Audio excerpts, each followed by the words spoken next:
June 29న కుజచంద్రుల సంయోగం. ఈ 5 రాశుల వారి కష్టాలు పరారు. మరి ఆ వివరాలు ఏమిటో పూర్తిగా తెలుసుకునే ముందు మీరు ఏమైనా సమస్యలతో బాధపడుతుంటే వాటి పరిష్కారం కోసం మీరు మా గురువు గారి నెంబర్కి కాల్ చేసి మీ సమస్యలకి తగిన పరిష్కారం పొందండి. ఖచ్చితంగా మీ సమస్య పరిష్కారం అవుతుంది.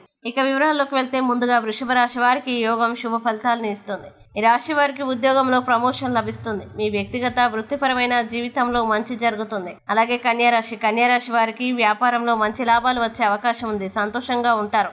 కొత్త అవకాశాలు వస్తాయి. సమస్యలు తీరుతాయి. వృశ్చిక రాశి వారికి నూతన ఆదాయ మార్గాలు ఏర్పడతాయి. 2 చోట్ల నుండి డబ్బులు వస్తాయో కాబట్టి మీ ఆదాయం కోసం శ్రమిస్తూ ఉండండి. ఇంకా వ్యాపారం మీకు లాభదాయకంగా ఉంటుంది. మీరు మీ వ్యాపారాన్ని మరింత అభివృద్ధి చేస్తారు. ఈ విధంగా ఈ శుభయోగంతో లాభాల్ని పొందుతారు. ఇక మీనరాశి. ఈ రాశి వారు ఈ సమయంలో ఎప్పటి నుంచో రాని డబ్బును తిరిగి పొందవచ్చు. ఈ సమయంలో మీకు మంచి ప్రయోజనాలు కలిగే అవకాశం ఉంది. సంతోషంగా ఉంటారు. ఈ వీడియోని లైక్ చేయండి, షేర్ చేయండి. ఇలాంటి మరిన్ని వీడియోల కోసం మా ఛానల్ ఇప్పుడే సబ్స్క్రైబ్ చేయండి.